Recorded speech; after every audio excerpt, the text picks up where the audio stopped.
ప్రభునందు ప్రియులారా, మీకందరికీ ప్రేమ వందనాలు. క్రీస్తు నామమున క్రీస్తు జన్మ విధానం గురించి మనం కొన్ని నిమిషాలు ధ్యానం చేద్దాం. మత్తయి సువార్త 1వ అధ్యాయము 18వ వచనం నుంచి చదువుకుందాం. యేసు క్రీస్తు జన్మ విధానం ఎట్లనగా, ఆయన తల్లి అయిన మరియ యోసేపుకు ప్రదానము చేయబడిన తర్వాత వారేకము కాక మునుపు ఆమె పరిశుద్ధాత్మ వలన గర్భవతిగా ఉండెను. ఆమె భర్త అయిన యోసేపు నీతిమంతుడై ఉండి ఆమెను అవమానపరచనలక రహస్యముగా ఆమెను విడనాడ ఉద్దేశించను. అతడు ఈ సంగతులను గూర్చి ఆలోచించుకొనుచుండగా ప్రభు దూత స్వప్నమందు అతనికి ప్రత్యక్షమై, దావీదు కుమారుడవైన యోసేపు, నీ భార్య అయిన మరియను చేర్చుకొనుటకు భయపడకుము. ఆమె గర్భము ధరించినది పరిశుద్ధాత్మ వలన కలిగినది. ఆమె ఒక కుమారుని కనును. తన ప్రజలను వారి పాపముల నుండి ఆయనే రక్షించును గనక ఆయనకు యేసు అను పేరు పెట్టుదువనెను. ఇదిగో, కన్యక గర్భవతి అయి కుమారుని కనును, ఆయనకు ఇమ్మానుయేలను పేరు పెట్టుదురు అని ప్రభువు తన ప్రవక్త ద్వారా పలికిన మాట నెరవేర్చున్నట్లు ఇదంతయు జరిగెను. ఇమ్మానుయేలను పేరుకు భాషాంతరమున దేవుడు మనకు తోడు అని అర్థం. యోసేపు నిద్ర మేలుకొని ప్రభువు దూత తనకు ఆజ్ఞాపించిన ప్రకారము తన భార్యను చేర్చుకొని ఆమె కుమారుని కనువరకు ఆమెను ఎరుగకుండెను. అతడు ఆ కుమారునికి యేసు అను పేరు పెట్టెను. 2వ అధ్యాయం. రాజైన హేరోదు దినముల యందు యూదయ దేశపు బెత్లెహేములో యేసు పుట్టిన పిమ్మట తూర్పు దేశపు జ్ఞానులు యెరూషలేమునకు వచ్చి, యూదుల రాజుగా పుట్టినవాడు ఎక్కడ ఉన్నాడు? తూర్పు దిక్కున మేము ఆయన నక్షత్రమును చూచి ఆయన పూజింపవచ్చితమని చెప్పిరి. దేవుడి వాక్యము మన కొరకు దీవించునుగాక. ప్రభునందు ప్రియులారా, చదవబడిన ఈ వాక్యంలో మనం చూసినట్లయితే ఇశ్రాయేలీయులు, యూదులు ఎంతో కాలముగా వారందరూ మరి చెరలో ఉన్నారు. చెర నుండి విడిపించబడినారు. అయితే అన్యుల పరిపాలనలో ఉన్నారు. దావీదు వంశంలో ఉన్నటువంటి రాజుల పరిపాలనలో లేరు. హేరోదు అన్యుడు, ఏషావు సంతతివాడు. అతని పరిపాలనలో వీరు జీవనిస్తున్నారు. కష్టాలు, దుఃఖము, వేదన వీరన్నీ ఎదుర్కొంటూ ఉన్నారు. ప్రజల యొక్క పాపముల చేత, అపరాధముల చేత వారు బబులోను కొనుక్కోబడినారు, అషూరుకు కొనుక్కోబడినారు, సిరియాకు కొనుక్కోబడినారు, చెరకు కొనుక్కోబడినారు. రాజరికాలు పోయినాయి, రాజ్యాలు పోయినాయి, ఆనందం పోయింది, సంతోషం పోయింది. పాపము మనిషిని ఆనందమునకు దూరముగా చేస్తుంది. అటువంటి దుష్ట కాలములో వీరు నివసిస్తూ ఉన్నప్పుడు దేవుని దూత ప్రత్యక్షమై యోసేపుతో మాట్లాడింది. కన్యక మరియమ్మతో మాట్లాడగా ఆ ప్రదానం చేయబడినటువంటి స్త్రీ మరియమ్మ పెళ్లి కాలే. అయితే పరిశుద్ధాత్మ ఆమెను కమ్ముకొనగా ఆమె గర్భవతి అయింది. అయితే ఆ విషయం తెలుసుకున్న యోసేపు ఈమెను ఎట్లయినా కుదిరించుకోవాలని ఆలోచన కలిగినాడు. అయితే దేవుని దూత ప్రత్యక్షమై, యోసేపు, ఆమె గర్భవతి, పరిశుద్ధాత్మ వలన దేవుని యొక్క శక్తి ఆమెను కమ్ముకొనగా ఆమె గర్భము ధరించింది. పుట్టబోవాడు దావీదు కుమారుడు, లోకరక్షకుడు, పాప విమోచకుడు. ఆయనకు యేసు అని పేరు పెడతావు. కావున ఆమెను విడనక ఆమెతో కూడా ఉండమని దేవుని దూత యోసేపుతో అలా మాట్లాడిన తర్వాత ఆమెను తన భార్యగా చేర్చుకున్నాడు. ఆమెను కూడకుండా ఉండి అన్నాడు. ఆమెను తీసుకొని జనసంఖ్య నిమిత్తము, జనసంఖ్య లెక్క రాయడం కొరకై బెత్లెహేముకు వెళ్ళారు. లూకాసు వార్త 1వ అధ్యాయం 2వ అధ్యాయంలో ఆ మాట ఉంది. బెత్లెహేముకి వెళ్ళినారు. అక్కడ ప్రసవ దినములు నిండగా ఆమె కుమారుని కన్నది. ఆ మాట మనము 1వ అధ్యాయం లూకాసు వార్త 1:35లో చూస్తాం. 1:35 దూత, పరిశుద్ధాత్మ నీ మీది కూర్చును, సర్వోన్నతుని శక్తి నిన్ను కమ్ముకొను గనక పుట్టబోవు శిశువు పరిశుద్ధుడై దేవుని కుమారుడనబడును అని చెప్పబడుతున్నది. ఆ తర్వాత 2వ అధ్యాయంలో చూడండి. 2వ అధ్యాయంలో 2వ అధ్యాయము చదువుకుందాం. యోసేపు దావీదు వంశంలోనూ గోత్రంలోనూ పుట్టినవాడు గనక తన భార్యను ప్రధానంగా చేయబడిన గర్భవతి అయి ఉండిన మరియను కూడా ఆ సంఖ్యలో వ్రాయబడుటకై గలిలయలోని నజరేతు పట్టణంలో నుండి యూదయలోని బెత్లెహేమనబడిన దావీదు ఊరికి వెళ్ళాను. వారక్కడ ఉన్నప్పుడు ఆమె ప్రసవ దినములు నిండెను గనక తన తొలిచూలు కుమారుని కని పొత్తిగుడ్డలో చుట్టి సత్రములో వారికి స్థలము లేనందున పశువుల తొట్టిలో పరుండబెట్టెను. ఆయనే లోకరక్షకుడు. 11వ వచనం, దావీదు పట్టణమందు నేడు రక్షకుడు మీకు పుట్టి ఉన్నాడు, ఈయన ప్రభు అయిన క్రీస్తు. అంతేకాదు 14వ వచనంలో, సర్వోన్నతమైన స్థలముల్లో దేవునికి మహిమయు, ఆయనకు ఇష్టమైన మనుషులకు భూమి మీద సమాధానం కలుగాకని దేవుని స్తోత్రము చేయుచున్నటువంటి దేవదూతలను చూస్తున్నాను. దావీదు కుమారుడైనటువంటి యేసుక్రీస్తు దేవుని శక్తి చేత నింపబడినటువంటి వాడై కన్యక మరియమ్మ గర్భములో ఆయన జన్మించినాడు, పశువుల తొట్టిలో పరుండబెట్టబడినాడు. ఈ విషయము మరి ఎవరికీ తెలియదు. తూర్పు దేశపు జ్ఞానులు అని ఇక్కడ మనం చూస్తున్నాం. తూర్పు దేశపు జ్ఞానులు అనగా వీరిని గురించి 2 మాటలు నేను చెప్పాలి. తూర్పు దేశపు జ్ఞానులు అంటే ఇరాను, ఇరాకు, ఆ దేశములకు, అషూరు, సిరియా ఆ దేశములకు సంబంధించినటువంటి వారు, మహాజ్ఞానంతో నింపబడినటువంటి వారు. వారికి ఒక నక్షత్రం కనపడింది. ఆ నక్షత్రాన్ని బట్టి వారు లెక్కలు వేయగా లోకరక్షకుడు జన్మించినాడనేటువంటి విషయాన్ని వారు గ్రహించి ఆ నక్షత్రమును పట్టుకొని వారు ప్రయాణం చేస్తూ యెరూషలేము దగ్గరికి వచ్చారు. అంటే ఇశ్రాయేల్ దేశంలో ఆయన పుడతాడని వారికి తెలుసు. లెక్కల ప్రకారం ఆ యెరూషలేముకు వచ్చినప్పుడు యెరూషలేములో హేరోదు దగ్గరికి వెళ్ళారు. అయ్యా, ఆయన రాజు ఒక లోకాన్ని వెళ్ళి రాజు పుడతాడని మాకు లెక్కలు తెలిసింది, మేము ఇక్కడికి వచ్చాము, యూదుల రాజుగా పుట్టినవాడు ఎక్కడ ఉన్నాడు అని అన్నారు. ఒరే, ఇది విషయం ఏంటి మాకు అర్థం కావట్లేదే అని అన్ని విషయాలు గ్రహించి లెక్కలు చూసి ప్రధాన యాజకులను, పరిశీలనందరినీ పిలిచాడు. అంత లెక్కలు చూస్తే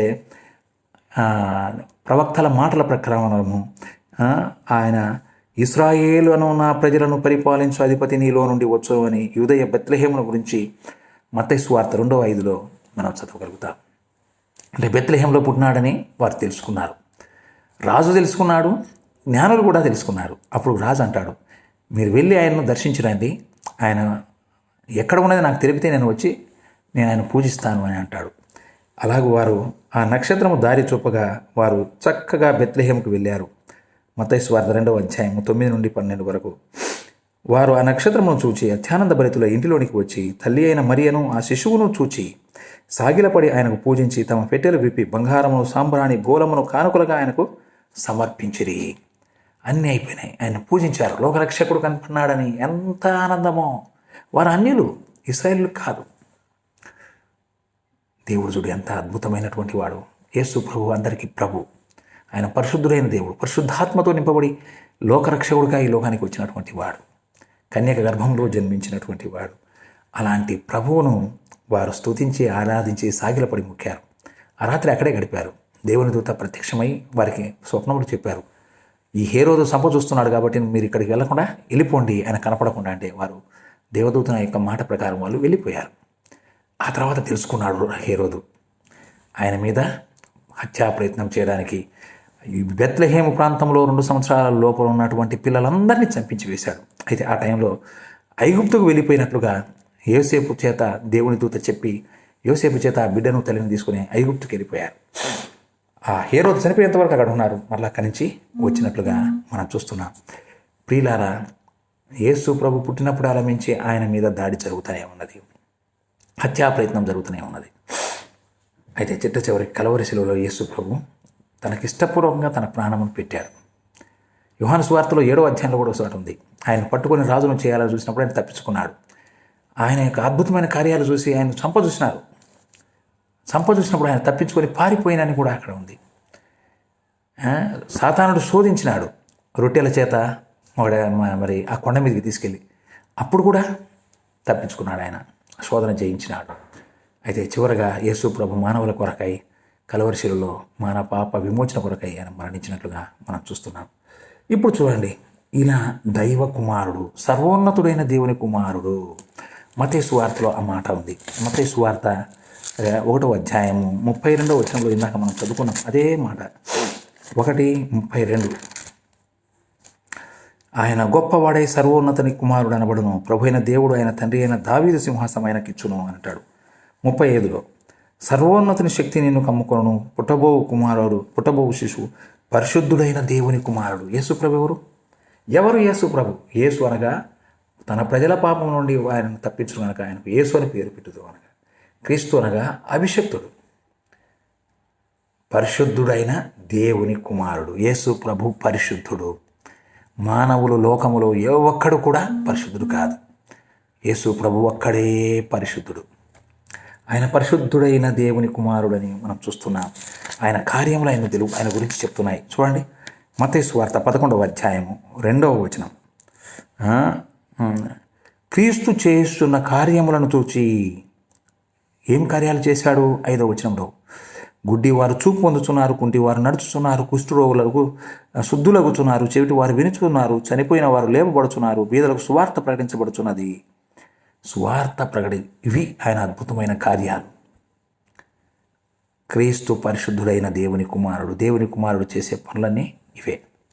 ఆయన అద్భుతమైన కార్యములు చేసేటువంటి వాడు అని క్రీస్తుని గురించి చెప్పబడుతుంది. మత్తయి సువార్త 16:13 నుంచి, యేసు ఫిలిప్పుదైన కైసరయ ప్రాంతంలోకి వచ్చి, మనుష్య కుమారుడు ఎవడని జనులు చెప్పుకొనుచున్నారని శిష్యులను అడుగుగా, వారు కొందరు బాప్తిస్మిచ్చు యోహానని, కొందరు ఏలియా అని, కొందరు ఇర్మియా అని, లేక ప్రవక్తలో ఒకడని చెప్పుకొనుచున్నారని. అందుకు ఆయన, మీరైతే నేను ఎవడని చెప్పుకొనుచున్నానని వాడిని. అందుకు సీమోను పేతురు, నీవు సజీవుడగు దేవుని కుమారుడు అయిన క్రీస్తువు. ఈయనకు లోకంలో పెట్టినటువంటి పేరు యేసు. అయితే ఈయన ఎవరట? సజీవుడగు దేవుని కుమారుడైన క్రీస్తు. సజీవుడు, నిరంతరము జీవించేటువంటి వాడు, మరణము లేనటువంటి వాడు, ఆది అంతము లేనటువంటి వాడు. పేతురుకు జ్ఞానోదయం కలిగింది. నీవు సజీవుడగు దేవుని కుమారుడైన క్రీస్తువు అని చెప్పాను. అందుకు యేసు, సీమోను బర్యోనా, నీవు ధన్యుడు, పరలోకమందున్న నా తండ్రి ఈ సంగతి నీకు బయలుపరచనే కానీ నరులు నీకు బయలుపరచలేదు. నీవు పేతురువు, ఈ బండ మీద నా సంఘమును కట్టుదును అంటున్నాడు. సత్యము ఎరిగినాడు పేతురు. ప్రభు కూడా ముద్ర వేశాడు, అవును అని. నీ మీద నేను సంఘాన్ని కడతానంటున్నాడు. ఎంత గొప్ప విషయం! యేసు ప్రభు దేవుని సజీవుడైన దేవుని కుమారుడు అని చూస్తున్నాం. మత్తయి సువార్త 22:42. ఒకప్పుడు పరిసయ్యులు కూడి ఉండగా యేసు వారిని చూచి, క్రీస్తును గూర్చి మీకేమి తోచుచున్నది? ఆయన ఎవని కుమారుడని అడిగను. వారు, ఆయన దావీదు కుమారుడని చెప్పిరి. దావీదు కుమారుడు, దేవుని కుమారుడు, దావీదు కుమారుడు, మరియమ్మ కుమారుడు, పరిశుద్ధాత్మ చేత నింపబడినటువంటి దేవుని శక్తి కలిగినటువంటి కుమారుడు అని మనం చూస్తున్నాం. అంతేకాదు, క్రీస్తు ఎవరో చూద్దాం. 23వ అధ్యాయం మత్తయి సువార్త 23:10. మరియు మీరు గురువులని పిలువబడవద్దు. మనమంతా రెవరెండ్లము లేదా ఇంకా ఏదేదో గురువులని మనం పిలవకూడదు. గురువులయ్యా అని. క్రీస్తు ఒక్కడే గురువు. దేవుని కుమారుడైన యేసు ప్రభు ఒక్కడే గురువు. మరొక గురువు లేడు. 27వ అధ్యాయం మత్తయి సువార్త 27:17. కాబట్టి జనులు కూడి వచ్చినప్పుడు పిలాతు యేసు ప్రభువును అప్పగించారు. ఆయనకు శిక్ష వేయబోతున్నారు. ఆయన ఏ పాపము చేయలేదు. ఆయన పవిత్రుడు, నిర్దోషి, నిష్కల్మషుడు, పాపంలో చెరక ప్రత్యేకంగా ఉన్నవాడు. ఆయన అద్భుతమైన కార్యాలను చూసి ఓర్వలేక ప్రజలందరూ ఆయన మీద తిరుగుబాటు చేసి ఆయన పట్టుకొని పిలాతుకు దగ్గరికి తీసుకొచ్చారు. పిలాతు అంటున్నాడు, కాబట్టి జనులు కూడి వచ్చినప్పుడు పిలాతు, నేను మీకెవని విడుదల చేయగోరుచున్నాను? బరబ్బానా లేక క్రీస్తు అనబడిన యేసునా? మామూలుగా లోక సంబంధమైన పేరు యేసు, కానీ ఆయన క్రీస్తు. ఎవరు కావాలి మీకు అని అన్నప్పుడు వారు అసూయ చేత నింపబడిన వారై, మాకు క్రీస్తు వద్దు, బరబ్బా కావాలన్నారు. దేవుని కుమారుడు వద్దు, దొంగ కావాలని కోరుకున్నట్లుగా మనం చూస్తున్నాం. ఆ తర్వాత అక్కడే 22వ వచనం, అందుకు పిలాతు, అలాగైతే క్రీస్తు అనబడిన యేసును ఏమి చేతునని వారిని అడుగుగా, సిలువ వేయమని చెప్పిరి. యేసు ప్రభును సిలువ వేశారు. ప్రియులారా, దైవ కుమారుడు, లోకరక్షకుడు, రోగులను స్వస్థపరిచినటువంటి వాడు, దైవ సందేశములను అనుగ్రహించినటువంటి వాడు, పరిశుద్ధుడు, పవిత్రుడు, మానవుల కొరకు బలిగా అర్పించబడుతున్నాడు. సిలువ వేయము అని అడుగుతున్నారు వాళ్ళు. ప్రభు అయిన యేసు క్రీస్తును సిలువకు వేసినట్లుగా మనం చూస్తున్నాం. 2వ అధ్యాయం అపోస్తుల కార్యములు 2వ అధ్యాయం, సిలువకు వేసి ఆయన చంపివేశారు. ఆయన చరిత్ర ముగిసిపోయింది అనుకున్నారు. ఇలా ప్రపంచంలో ఎంతోమంది చనిపోయినారు, కానీ యేసు ప్రభు చరిత్ర సిలువతో ముగియలేదు. 2వ అధ్యాయం 36వ వచనం, మీరు సిలువ వేసిన ఈ యేసును, వాళ్ళు యేసు అని ఈయనను సిలువ వేశారు. ఈయన మామూలు మనిషి అని ఆయన సిలువ వేశారు. దేవుడు ఏం చేశాడు? దేవుడు ప్రభువుగాను క్రీస్తుగాను నియమించాను. మరణము జయించి లేచినటువంటి యేసు ప్రభువును యేసు క్రీస్తును దేవుడు మృతుల్లో నుండి లేపినాడు. ఆయన దేవుడు, మానవుడు కాదు. మృతుల్లో నుండి లేపినాడు. అంతేకాదు ఆయన ప్రభువుగా చేశాడు. అంతేకాదు క్రీస్తుగా నియమించినాడు. లోకరక్షకుడు. మరణముతో ముగుస్తుంది అనుకున్న ఆయన చరిత్ర నేటి వరకు సాగుతూ ఉంది. ప్రపంచంలో ప్రతి మానవుడికి క్రీస్తు క్రీస్తు క్రీస్తు మనము డేట్ వేయాలంటే క్రీస్తు శకము, క్రీస్తు క్రీస్తు క్రీస్తు లేకుండా క్యాలెండర్ లేదు, కాలము లేదు, గతి లేదు. మనమంతా క్రీస్తు బిడ్డలమైన క్రీస్తు, ఈ లోకమంతా క్రీస్తుతో నింపబడి ఉన్నది. అలాగూ ప్రభువైన క్రీస్తు మరణము జయించి తిరిగి లేచినాడు. తల్లి గర్భములో ఉద్భవించినటువంటి వాడు, పశువుల తొట్టిలో పరుండబెట్టినటువంటి వాడు, మరణం జయించి లేచినటువంటి వాడు. అంతేకాదు ఆయన ఘనతను మనం చూసినట్లయితే ఆయన మొదటి కొరింథీ పత్రిక 3వ అధ్యాయము 10వ వచనం, 3:11 వేయబడిన తప్ప మరి ఒక పునాది ఎవడును వేయనేరడు, ఈ పునాది యేసు క్రీస్తే. ప్రపంచానికి పునాది వంటి వాడు, విశ్వాసానికి పునాది, రక్షణకు పునాది, సంఘానికి పునాది, పునరుద్ధానానికి పునాది, నిరీక్షణకు పునాది. ఈయనే క్రీస్తు, మరొక మార్గము లేదు. ఆ తర్వాత చూడండి 10వ అధ్యాయము 4వ వచనం, మొదటి కొరింథీ 10:4, 1 సహోదరులారా, ఈ సంగతి మీకు తెలియటం నాకు ఇష్టం లేదు. అదేమనగా మన పితరులందరూ మేఘం కింద నుండిరి, వారందరూ సముద్రంలో నడిచిపోయిరి, అందరూ మోషేను బట్టి మేఘములోను సముద్రంలోను బాప్తిసం పొందిరి, అందరూ ఆత్మ సంబంధమైన ఒక్క ఆహారమునే భుజించిరి, అందరూ ఆత్మ సంబంధమైన ఒక్క పానీయమునే పానం చేసిరి. ఏలయనగా తమను వెంబడించిన ఆత్మ సంబంధమైన బండలోని త్రాగిరి, ఆ బండ క్రీస్తే. లోకానికి ఆహారం ఇచ్చినటువంటి వాడు, ఇశ్రాయేలుకు ఆహారం ఇచ్చిన వాడు, ఎడారిలో నీళ్ళు ఇచ్చినటువంటి వాడు, నీడనిచ్చినటువంటి వాడు, గుడ్డలు ఇచ్చినటువంటి వాడు, కాళ్ళు ఇచ్చినటువంటి వాడు, ఆయనే ప్రభువైన క్రీస్తు. ఆ బండను కొడితే నీళ్ళు వచ్చినాయి, ఆ బండే క్రీస్తు. యేసు ప్రభు బండ వలె కొట్టబడినాడు, సిలువ వేయబడినాడు, చీల్చారు, రక్తమంతా కార్చారు చేశారు, బలిగా అర్పించారు. ఆయన రక్తం చిందించినాడు. ఆ రక్తధారలే మానవుల యొక్క పాప విమోచన కారణమైంది.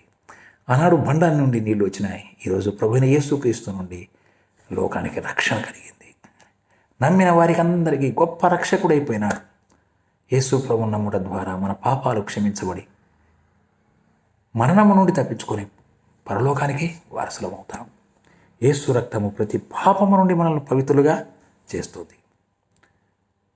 పాపలను రక్షించడం కొరకే యేసు ప్రభు ఈ లోకానికి వచ్చాడు. మానవుల మరీ గర్భంలో పుట్టాడు, యోసేపు చెంత పెరిగాడు, లోకానికి సువార్త ప్రకటించాడు, పిలాతు దగ్గర అన్యాయమైన తీర్పు పొందాడు, శిలువలో వేలాడాడు, సమాధిలో ఉన్నాడు, పునరుద్ధానంతో లేపబడినాడు. ప్రియ సోదరుడా, యేసు ప్రభు నమ్మితే నీ జీవితం క్రిస్మస్. యేసు రక్షకునిగా నీవు స్వీకరించినట్లయితే నీ పాపాలకు క్షమాపణ కలుగుతుంది, పరలోకానికి వారసులు అవుతావు. నువ్వు లోకరక్షకుడికి వారసులు అవుతావు, క్రీస్తు రాజ్యంలో నీవు ఉంటావు. అలాగూ నీవు ఉండాలని నేను కోరుకుంటున్నా. అదే నిజమైన క్రిస్మస్. యేసు ప్రభువును నమ్మండి, పరలోక రాజ్యానికి వారసులు కండి.